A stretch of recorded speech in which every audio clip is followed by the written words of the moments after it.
The Gospel of Luke, chapter 12. Meanwhile, when the crowd gathered by the thousands, so that they trampled on one another, he began to speak first to his disciples. Beware of the yeast of the Pharisees, that is, their hypocrisy.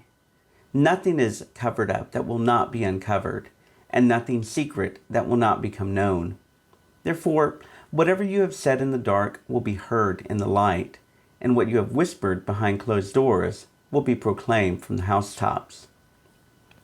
I tell you, my friends, do not fear those who kill the body, and after that can do nothing more. But I will warn you whom to fear. Fear him who, after he is killed, has authority to cast into hell. Yes, I tell you, fear him. Are not 5 sparrows sold for 2 pennies? Yet not one of them is forgotten in God's sight. But even the hairs of your head are all counted. Do not be afraid. You are of more value than many sparrows. And I tell you, everyone who acknowledges me before others, the Son of Man will also acknowledge before the angels of God. But whoever denies me before others will be denied before the angels of God. And everyone who speaks a word against the Son of Man will be forgiven, but whoever blasphemes against the Holy Spirit will not be forgiven. When they bring you before the synagogues, the rulers and the authorities, do not worry about how you are to defend yourselves or what you are to say, for the Holy Spirit will teach you at that very hour what you ought to say. Someone in the crowd said to him, "Teacher, tell my brother to divide the family inheritance with me." But he said to him, "Friend, who set me to be the judge or arbitrator over you?" And he said to them, "Take care, be on guard against all kinds of greed, for one's life does not consist in the abundance of possessions." Then he told them a parable. The land of the rich man produced abundantly, and he thought to himself, "What should I do? For I have no place to store my crops." Then he said, "I will do this. I will pull down my barns and build bigger ones. And there I will store all my grain and my goods. And I will say to my soul, 'Soul, you have ample goods laid up for many years. Relax, eat, drink, and be merry.' But God said to him, 'You fool, that very night your life is being demanded of you. And the things you have prepared, whose will they be?' So it is with those who store up treasures for themselves, but are not rich toward God."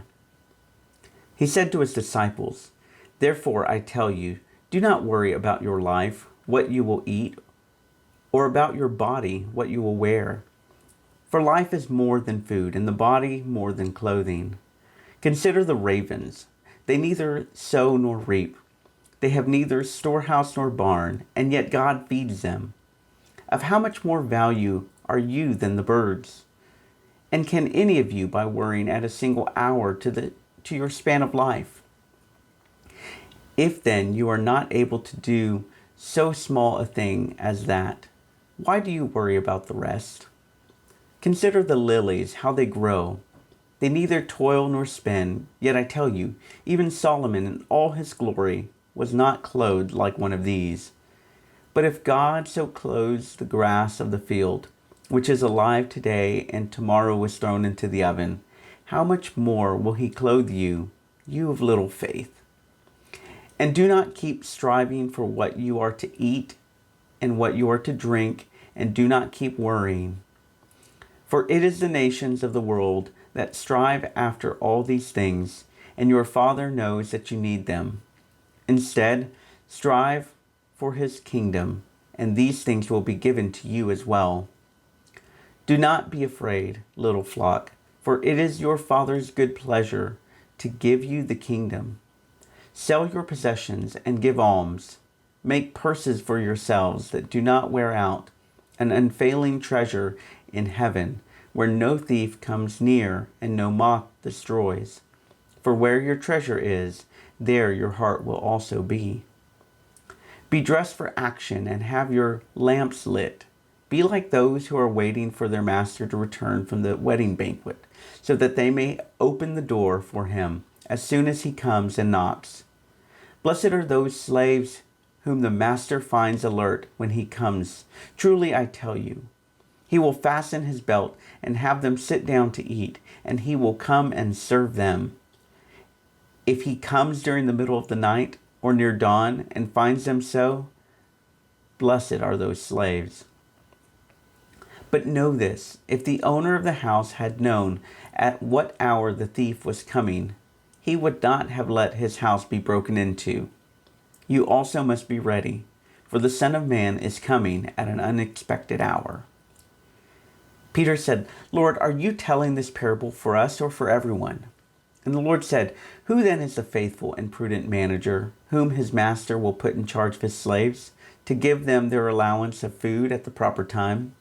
Blessed is that slave, whom his master will find at work when he arrives. Truly I tell you, he will put that one in charge of all his possessions. But if that slave says to himself, My master is delayed in coming, and if he begins to beat the other slaves, men and women, and to eat and drink and get drunk, the master of that slave will come on a day when he does not expect him, and at an hour he does not know, and will cut him in pieces, and put him with the unfaithful. That slave who knew what his master wanted, but did not prepare himself to do what was wanted, will receive a severe beating. But the one who did not know and did what deserved a beating will receive a light beating. From everyone to whom much has been given, much will be required, and from the one to whom much has been entrusted, even more will be demanded. I came to bring fire to the earth, and how I wish it were already kindled. I have a baptism with which to be baptized, and what stress I am under until it is completed. Do you think that I have come to bring peace to the earth? No, I tell you, but rather division.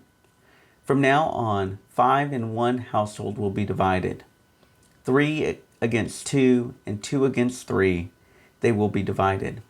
Father against son, and son against father, mother against daughter, and daughter against mother, mother-in-law against her daughter-in-law, and daughter-in-law against her mother-in-law. He also said to the crowds, When you see a cloud rising in the west, you immediately say, It is going to rain, and so it happens. And when you see the south wind blowing, you say, There will be scorching heat, and it happens. You hypocrites, you know how to interpret the appearance of earth and sky, but why do you not know how to interpret the present time? And why do you not judge for yourself what is right? Thus, when you go with your accuser before a magistrate, on the way make an effort to settle the case.